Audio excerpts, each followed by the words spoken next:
Our commencement speaker, Ms. Iranetta Wright. I'm just going to share a few highlights. A Jacksonville native and graduate of William M. Raines High School, is a stellar educator and administrator who is known for her relentless attitude when it comes to the education of children. She started her professional career as a teacher in the Duval County Public Schools over 20 years ago and quickly moved up in the ranks. She currently serves as the Region Chief of Schools for the Duval County Public Schools. So please join me in giving Mrs. Iranetta Wright, the proud mother of Alexis and Gabrielle, a warm, warm welcome.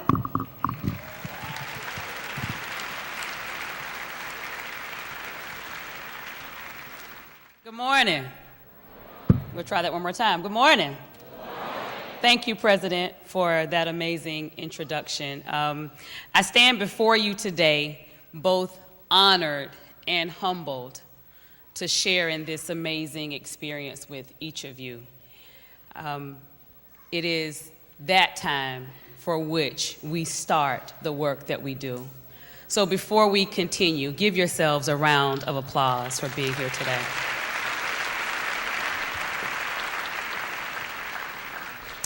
Now know that I realize that you are only listening to me today because I am on the program. I do understand that. And we're going to move through this fairly quickly so that we can get you to the celebration after today.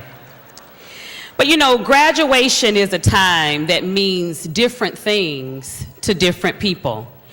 And I feel a bit special this morning as I stand in the church where I come every Sunday. Well, most Sundays, I'm right over there. And I feel special doing that. And you know, in our church, this is a place that we do quite a bit of audience participation. We talk to your neighbor, we stand up and cough, we turn around 3 times. I'm just teasing Bishop if you're listening somewhere. But I want you to take just a moment with me to help recognize those graduates that we might have in the audience. So, as I shared, graduation represents many things to many people. We have those that it represents new beginnings. We have for some that it represents the next chapter. We have for others that it represents finally by any means necessary. So if you will, just for a moment, just indulge me in the spirit of audience participation in the Bethel Church. You know, we think about those that are our new beginnings graduates. They showed up first day, freshman orientation, excited to see what this institution called the Edward Waters College had to offer them. They sat on the front row during orientation. They made certain that during each professor's office hours, they were there to ask a few questions, and sometimes it was late after class. They decided that on some evenings, they wouldn't participate in the dorm activities of social hour, but instead, they would do a little studying to get a little bit ahead to turn their assignments in on time. Now, I know a little something, and I know that it is not really polite to point, but for just a minute, if that description represents one of the graduates that you know as one of your graduates that's sitting around you, I just want you to identify them and just point in their direction for just a minute. Just a minute. Okay, so those are the graduates that decided that all of the other things are great, but in about 4 or 5 years, we want to make sure that now we're walking across the stage as a graduate. So my new beginnings graduates, let me have you stand for just a moment. Oh, you know where you are. You're not ashamed. Stand up.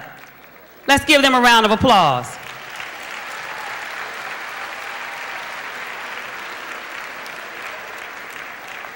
Because one of the things that you have already realized is that it's important to set your goals, to work toward those goals, and know that when you start with a goal and a plan, something special is going to happen. So today, as a New Beginnings graduate, I salute you. One more round of applause for them.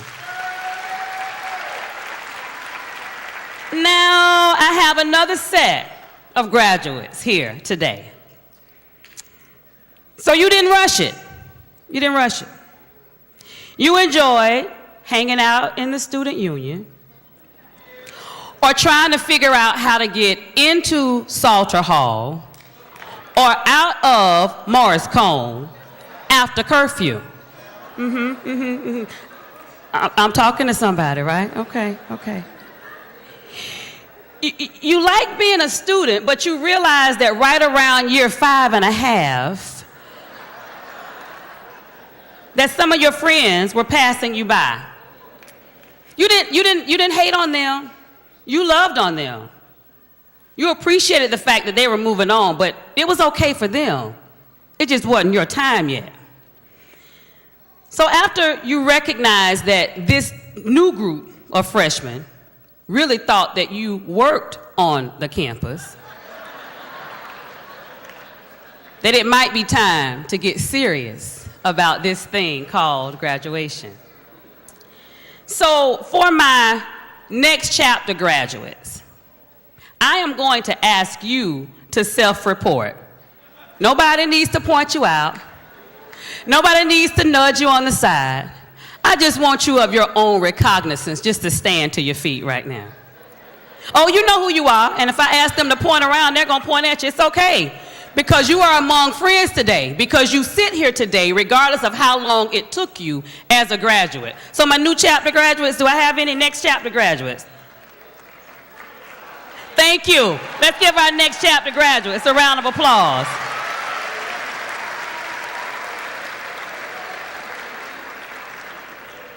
Know for my next chapter graduates that I salute you, because you've learned that we sometimes fall down, but it's always possible to get back up. Of course, you will find success because you have already recognized and appreciated the power of perseverance. So regardless to what came, who went, you are here today. So my next chapter graduates, round of applause. We had a few more.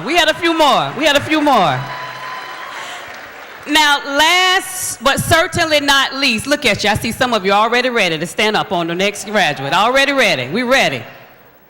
Last but certainly not least, these graduates say, look at me. I have a story to tell. So, see, I'm in the Bethel Church, and in the Bethel Church, my bishop says often, almost every Sunday, you know my glory, but you don't know my story. By my any means necessary graduates, your story, they have experience. And trust me, from someone that has experience also, experience is what you get when you don't get what you want. See, for you, you may be the one, you just might be the one that some said would never be much, would never do much, would never go anywhere. Or you may be the one, and if you will just allow me for just a second, and it's not intended to be disrespectful to anyone, but I just want to call the roll for a minute, because you might be one of these. You may be one, just might, whose dad is in jail, whose mom was on drugs. You might be a teen parent. Maybe you were arrested and spent some time away. Maybe you were raised by a single mother or raised by a single father. You didn't know your dad. You never saw your mother. You married early, divorced early, dropped out of high school, dropped out of college. Do I need to go on? But what you have learned and showed so many others that it is never where you start. It is always where you finish.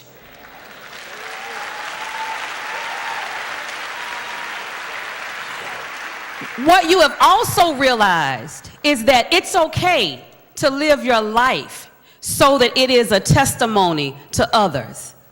It's okay to start over. It's okay to fall down. And it's even better to get up. So if you happen to be, just happen, and you're okay with doing that, if you just happen to be one of those by any means necessary graduates, let me get you to stand on your feet right now.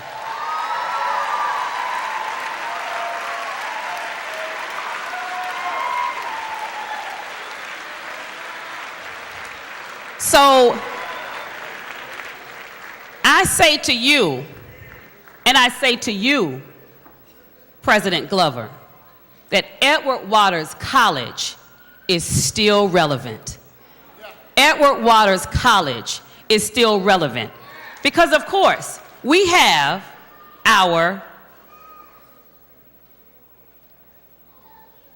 New Beginning graduates. We have our Next Chapter graduates. But there is nothing like being a by any means necessary graduate. Give yourselves a round.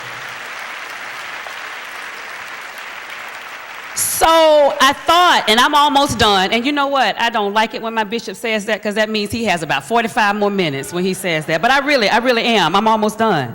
So, you know, when I look at you, at so many of you, I see me. I see the little girl who grew up on 31st and Fairfax, which happens to be about 2 blocks from 45th and Moncrief. I see the 4'11", 100-pound senior walking through the halls of William Marion Raines. Ichiban, number 1, never to be number 2. And I see the person that stands today. This is my 3rd year in a row attending EWC's graduation. The past 2 years, and one thing that didn't resonate with me until just this morning, year 1, when I came to represent our Call Me Mr. graduates, I was the region superintendent for our transformation office. Year 2, when I came to recognize our Call Me Mr. graduates, I was the assistant superintendent for the transformation office. Year 3, as I stand here today, honored to share just a few words with you, I stand as the chief of schools for Duval County Public Schools, one of the 7 largest districts in the state of Florida, proudly serving 164 schools. But when I see you, I see me. And I know that if I can do it, we all can make it happen. Give all of yourselves a round. So I asked myself as I was coming, I thought, you know, what can I say in this few minutes that, or is there anything that I can say in these few minutes that would mesmerize you, capture your attention, impact you forever? And I thought, probably not. But it takes those of us of normal intelligence 7 times to hear something before it really becomes a part of who we are. So for some, here's your number 7. Number 7, hope is not a strategy. Of course, it sounds a bit cliche-ish, but we must begin with the end in mind. But listen, that means more than a thought. It takes a plan. Now you are graduating with plans of better or more, a better job, a better career, more money. But please know, it is pretty difficult to find employment without putting in an application. That simply means that you have to do something. You have to move something. You have 2 good hands and 2 good feet on purpose. And those were given to us to make ourselves useful. You know, I was a senior sales director in Mary Kay Cosmetics. Had to sell a lot of lipsticks to get that pink card, but we did it. And we often said, plan your work and work your plan. And I would also add to that, when the plan doesn't always go as you expected, know that that is part of the master plan. Because what does not kill you definitely makes you stronger.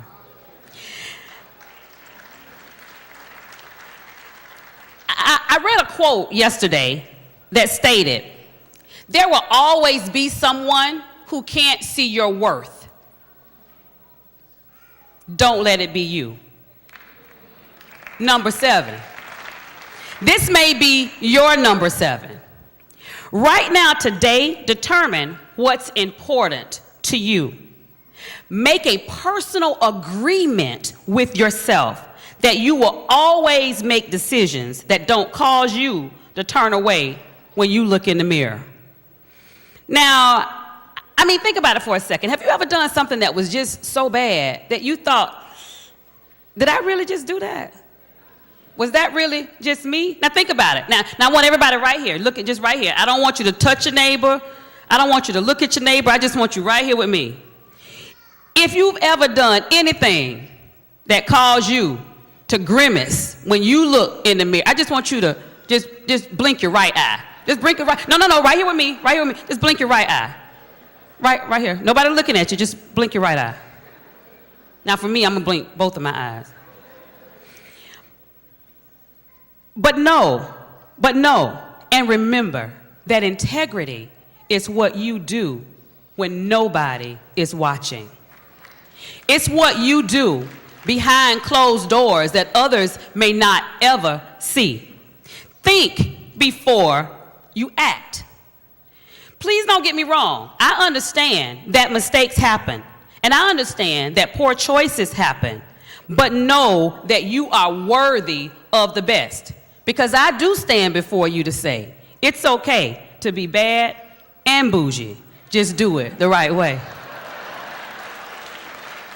Now, how many of you have Facebook, Instagram, Twitter, Snapchat? Okay, everybody's with me, right?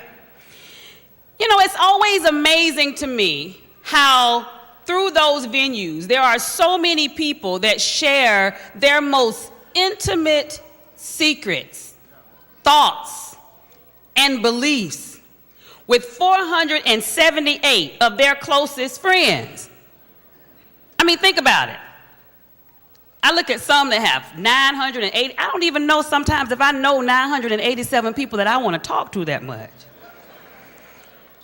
I have a friend that we have been friends since the 8th grade.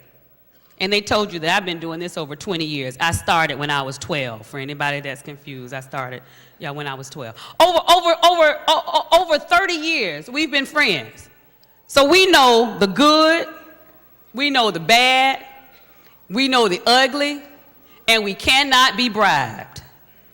Think for a minute whether or not you have a friend like that. I want you to just think through your list of friends on your Facebook page, or those that follow you on Twitter, or the ones that you snap it up with on Snapchat. Think for just a second. Do you have those friends that when you consider, now I am not condoning violence, but listen for a minute. When you have those friends that when you consider, when you think about throwing brown eggs at somebody, that's the person that you're going to tell. Everybody's thought about throwing brown eggs at somebody. Everybody has. That's the person. I didn't say you're really going to do it. I say you think about it. That's the person that you're going to tell. The person that will cry with you when you cry. The person that will listen and laugh at your corny jokes. The person that knows sometimes just as much about you as you know about yourself. If you get one of those, you're fortunate. If you get two of those, that's okay. But when I started talking about my 8th grade friend, that's still my friend at this time, hopefully you started thinking about who that person is for you. And if you could not identify quickly that person, I leave this with you as your number 7. It's time for you to friend up. Friend up. Connect yourself with those that have up thoughts. Connect with those that have up dreams, that are going up places. And when things aren't going well for you, they can encourage you to look up. Friend up.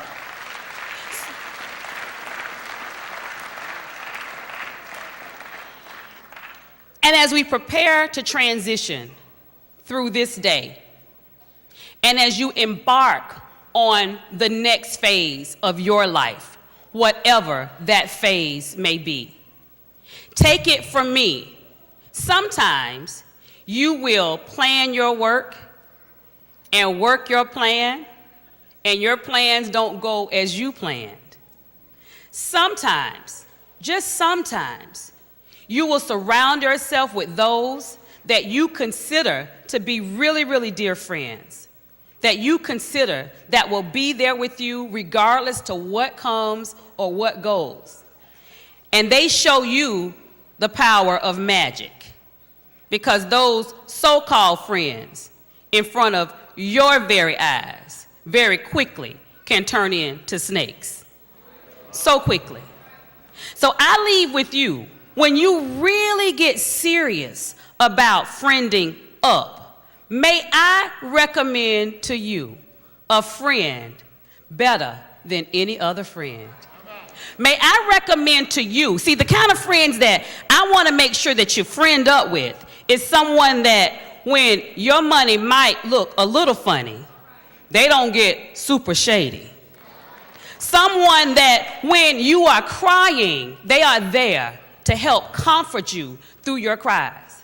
So if you don't have a friend like that, may I recommend to you a friend that will stick with you, that's closer than a brother.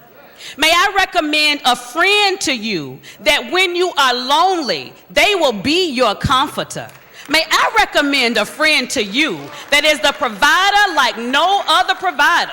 A friend that when you are weak, that friend will make sure that you are strong. So I will give you my friend right now. His name happens to be Jesus, because he walks with me, and then he talks with me, and he tells me that I am his very own. And you know, sometimes, and I stand before you very, very proudly as the chief of schools for Duval County Public Schools. But let me tell you what I do know. Not only do I know who I am, I know whose I am. And I know, therefore, but by the grace of God, go I. So when you are lost and when you are in despair, there is no need to fret, because he is just that kind of friend. So today, from me to you, be blessed and friend up. Thank you.